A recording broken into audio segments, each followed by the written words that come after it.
Yung aso na 'to nakakaloka. Pagbukas ko ng pinto, bilis niyang pumasok. "Sush, come out. The boys has online class. Sush! Sush! Sushi, come out. Good boy. Out, Sush. Quick." Good boy. Loko-loko 'to. Ayan, lumipat sa kabilang kwarto. Kaloka. Nakakuha siya ng medyas sa may banyo. Ikaw, Susha, hindi kita hahabulin kasi kagigising ko lang. I just woke up, Sush.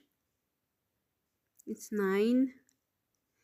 The kids has online class, so we stay here.